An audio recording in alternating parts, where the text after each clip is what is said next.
No, but I was not comfortable with my own voice. I never recorded and myself. And then you finally see the and I hated it. Like I knew like I could like piece these words together and like the pulse going to Nzela or the brown dash and all of that stuff. So now experience you rather than what's already out there.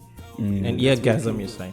An eargasm. Yes, like someone was listening to me like I don't know, but the production is like I'm a piano meets Kwaito. So for you, how long did it take you to get your sound? Basically. Sitting with a cousin of mine who unfortunately passed away last year. But him explaining the whole story of like Pop Daddy and Biggie and how they came into like beef with Tupac. Canadian rappers overseas, they have this ability to change their flow, can switch to a different genre quick and easy, and they adapt to it. You know what I mean? And that's what makes them stay long in the game.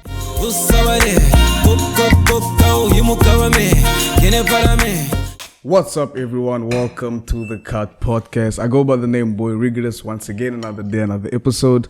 And today we got a special guest with us. He go by the name of Cozmik. Shout out to them, Cozmik. Shout out to them. And over here, the one and only cutest nerd, Twaha.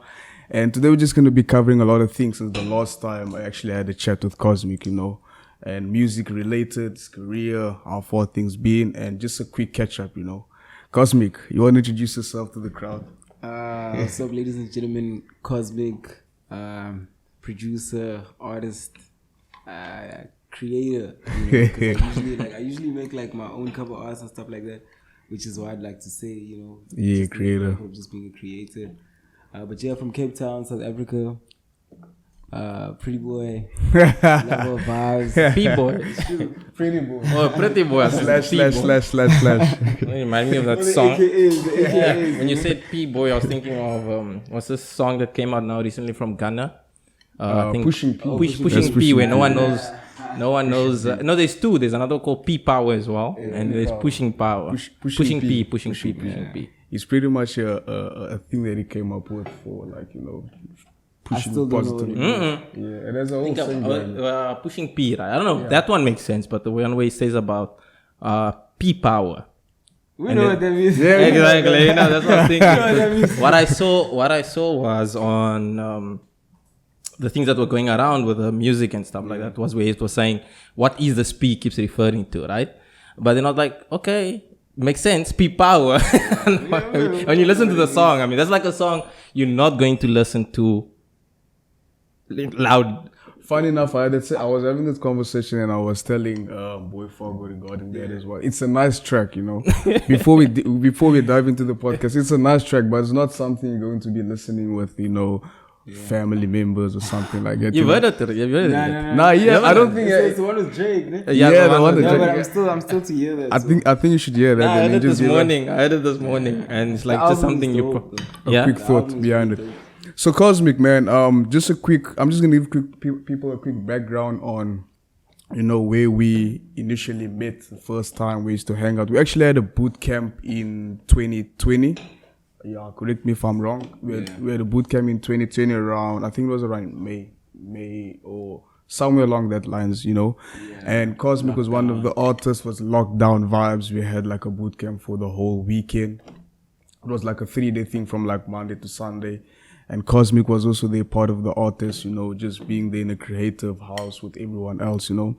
And just a quick share, like a quick insight on that, you know, how was your experience there, you know, just linking up with people you actually never met, you know, while you guys saw each other on Instagram and so forth, and getting to be in the whole creative atmosphere. And how was that for you? Nah, it was dope because, as you said, it's like we got to be in a space where there's people that we'd see online, but it would become like a great difficulty to actually link up and be in one space. A lot of the cast that were there, like I knew, but some of them I didn't know, like on a personal level, like I hadn't been in the same room as them. So the boot camp kind of allowed us to, you know, link up and have those conversations with each other and actually like get a chance to create and stuff. So it was a dope experience, man. It was very dope because it was away from like the city. It was, you know, like very secluded environment. You felt very comfortable because everybody came in with like out egos. Was just, you know, what was put forth was just, you know, like people then being them genuine selves and just wanting to like be a part of something that's bigger than them. So that was my experience in a nutshell, and Yeah, man. And especially at that time, because it was like people had nowhere else to go. You know what I mean?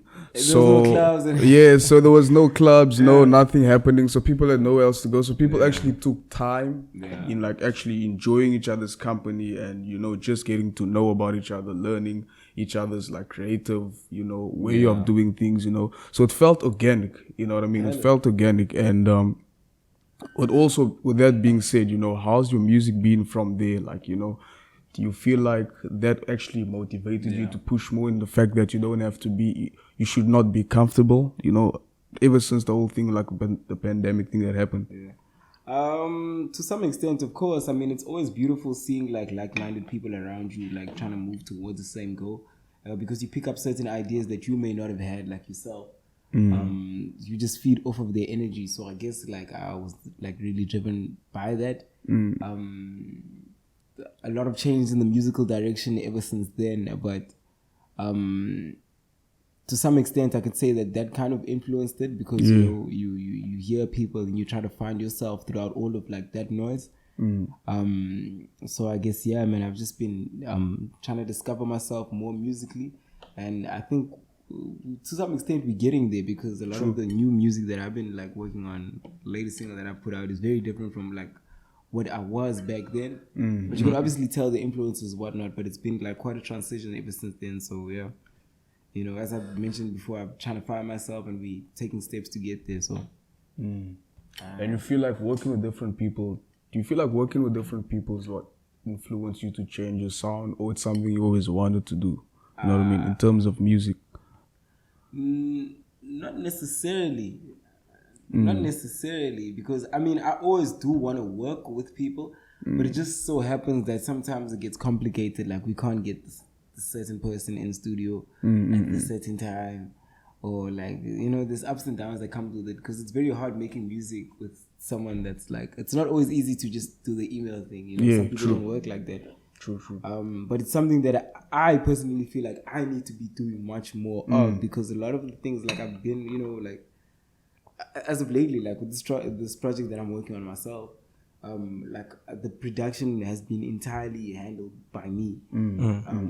I don't have features yet, but I do have empty like verses that I have allocated for certain people. It's just a matter of reaching out to them.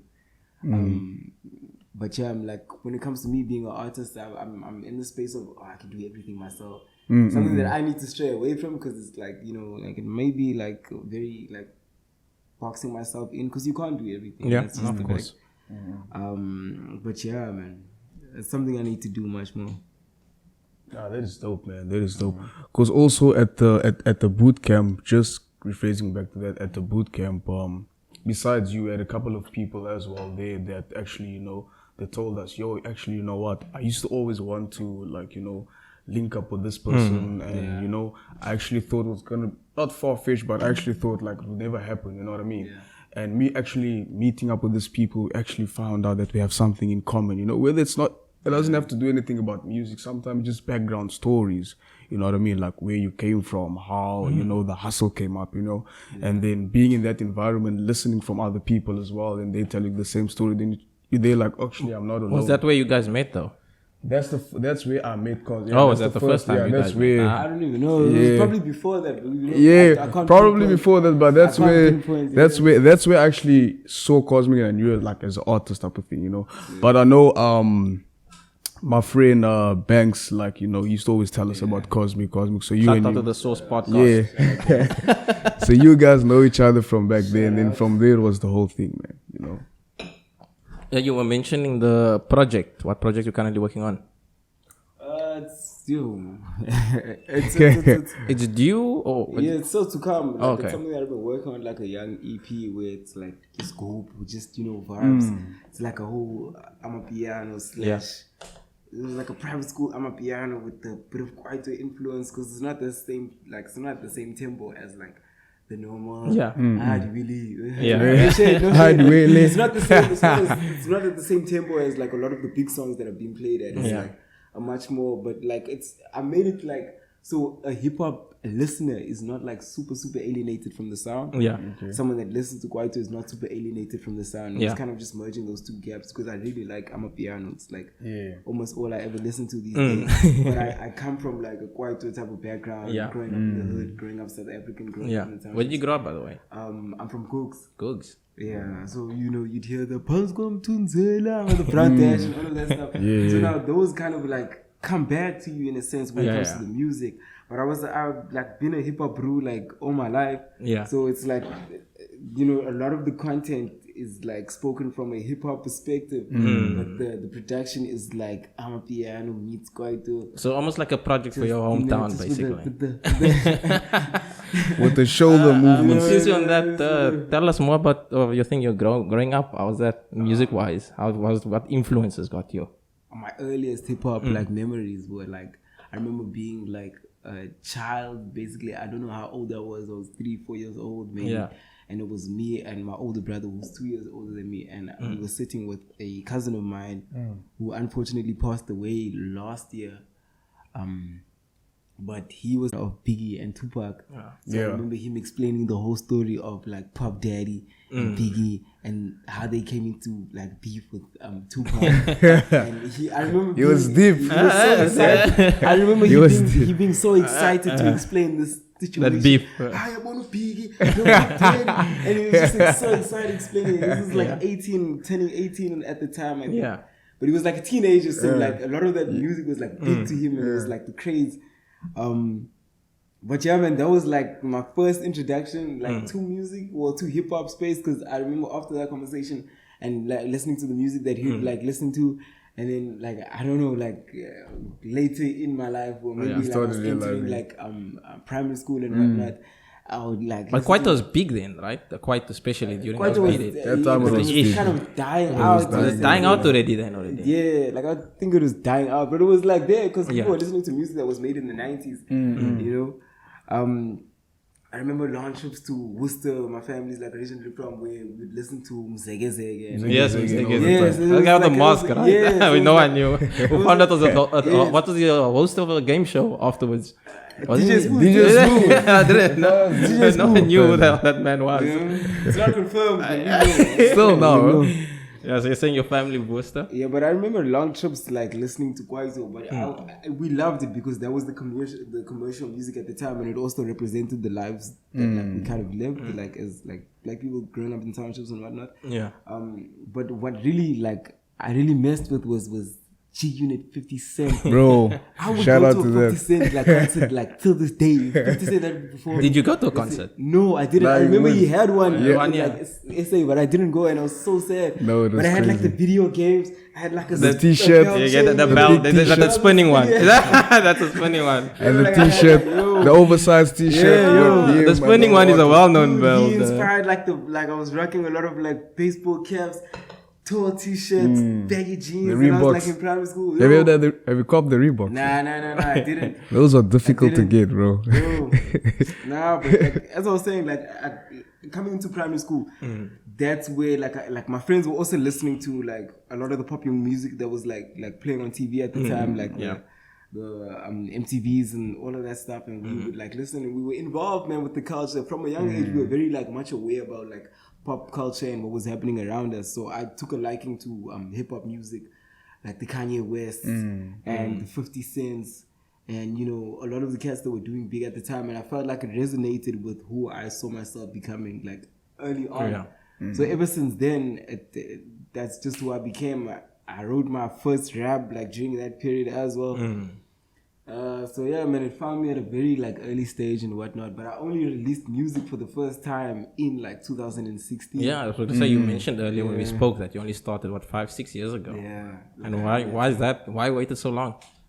Because I didn't have like access to like a studio. I didn't know anybody. Like I wasn't even focused on being a rapper. If like I just liked hip hop music. Yeah. I know I wrote raps at the time, but it wasn't like it didn't hit me that actually something can become obvious. It was just like I do this because like the people I look up to are doing it, and I think it's like cool as hell. But yeah, man, and then it came into 2016 where my guy, he didn't even have a proper studio, to be honest with you. It was like a fucking headset. Go for it. But it was not even a proper headset, dude. It was like it wasn't even a proper like studio. It was just like a headset with like a mic hanging. Of course, that's a gaming headset. It sounds like a gaming headset. But he had like Audacity and he had FL Studios. So it was like, and so probably Fruity Loops as well. Yes. So now my homie Waden, he had an older brother Warwick, who like sent us all the stuff because he was like songwriting and like he was producing like from an early like age and whatnot. So now he sent the stuff to Waden, who put the all the like necessities, the software that we needed on the computer for it to rock. For my guy Gaddafi. But Gaddafi. Yes. I love the nicknames. Yeah, so he put the stuff on the computer. Yeah, so now he set up and like I knew at the time like some of the like Waden was recording by like Gaddafi's house and we had like TJ and so on and so forth. But I thought that shit was cool because I had never like been around like music making equipment. Yeah. That must be exciting, you know, for like you said, for a kid like yourself, always been. I've never recorded myself. And then you finally see that, And I hated it. Like I knew like I could like piece these words together, and like my friends would like. You just needed to find the sound. Cool, no, but I was not comfortable with my own voice. Because it sounded like a lot deeper than it felt like it's. I mean, it sounds deep. Isn't that a good thing? Another thing you want I don't know, but it just. Do you want them to say it sounded squeaky? Squeaky. Of course not. You haven't hit puberty yet. You wouldn't want to hear that. Of course not, man. But I didn't imagine that this is how it sounded. I was like, is this actually like, this is my voice? Yeah. You know, but yeah, and because it felt different. Like it's the first time actually you're yourself out of yourself. Yes, that I think that's what it was. Yeah. You know, like if people get awkward when they're listening to voice notes of themselves. Like you don't. No, you don't play them back. You never play them back. In a video, like you hear stuff in the video and you cringe, like God damn. Yeah, and now you can imagine us on the podcast when I edit these videos and stuff. I gotta listen to myself the whole time for endless hours. For hours, exactly. So for you, how long did it take you to get your sound? Like, you know, because I know a lot of people it takes them a while. Like, you know, they try so many different sounds. They try to go with like, let's say R&B flow, like nah. Or let me go with the fast rap flow. Nah. Yeah. Let me go with the like a slow Biggie laid back flow. Then like nah. You know, how long does it normally take your sound, you know? Like for you to actually, how long for you? Like this is me, you know, this feels like me. It came like I started feeling myself maybe like early 2020, maybe late 2019, where I started to grow comfortable with like my abilities. That's what I felt, and now it's just a period of just growing, building off of that, and like seeing what else it could become. But I'd say 2020, to answer your question, I'd say 2020 was when I started like feeling, okay, no, this is my space right now, and you know, this is for me to own, because I don't know anybody that kind of sounds like this. Yes, there's influences, there's similarities, there's people you can pick up, but like this is what I can box in and say, no, this is Cozmik's music and this is what I want to rock with. So because that's difficult to get your own sound. It's very difficult because there's so many artists out there, so many people so many artists, so many music, everybody sounds the same, you know. And that's for me, that's why a lot of people, like, you know, they'll pop for a while and then they'll go like dead. It's because they come with the whole thing of like, well, chasing the sound. Chasing the sound. A saturated market already. So for like the first hit, it will be dope. You know what I mean? You come with your own dope hit. Well, it sounds like other people, but it sounds dope. And then after that, people start realizing actually it sounds the same like other people. You know what I mean? And that's what makes a lot of people, well, you know, you need to get your own sound. You know what I mean? For it to be like I would say, what you call it, to make it unique. And that's what makes you sustainable. And it's more so about just giving a person, like a listener, an experience, rather. Like, let them experience you rather than what's already out there. An eargasm, you say. An eargasm. Yes, like someone must listen to me like, I don't know anything. And I get, you know, people would like try to like link your sound with what's already out there, because that's just how like the brain works. We think in patterns and we try to link. Yeah, we like boxing memories. things. Yes, we do. But like ultimately, like, what was I gonna say now? You try to like, people are always gonna obviously link you to things that they know, but ultimately you should also try to carve your own identity out of all of it, you know. So that's where it came from me, just, you know, wanting to like find myself and just make the best possible experience that I can for the listener, the experience that represents me the most, you know. Actually, I don't think I've heard some of your music yet. Probably You should. you should. Because the one track that I heard of him, the one where he shot the video, I think it was Close to Where You Stay. Yeah. The one he shot, that song is fire. That was the drill. And no, that drill type. No, you should hear that. That one is fire. And then I heard the recent one. The one. Did you shoot at Colors? At Colors? Yeah. Did you have it at Colors? Yeah. The recent one at Colors type of thing, and I was like, whoa. 2 different sounds. Then I was like, whoa, because the last time I heard was that one, and then I jumped straight to the one now you shot at Colors, and I was like, oh, so Cozmik can't actually also go with this flow, you know what I mean? So it was a bit of a shocking thing for me, but it's actually dope that people, it's like, it happens like this, I've noticed with, let's say Canadian rappers, right, overseas, and there's a conversation we had with, with the team. Canadian rappers overseas, they have this ability to change their flow. Genres. You know what I mean? They can change their flow, they can switch to a different genre quick and easy, and they adapt to it, you know what I mean? And that's what makes them stay long in the game.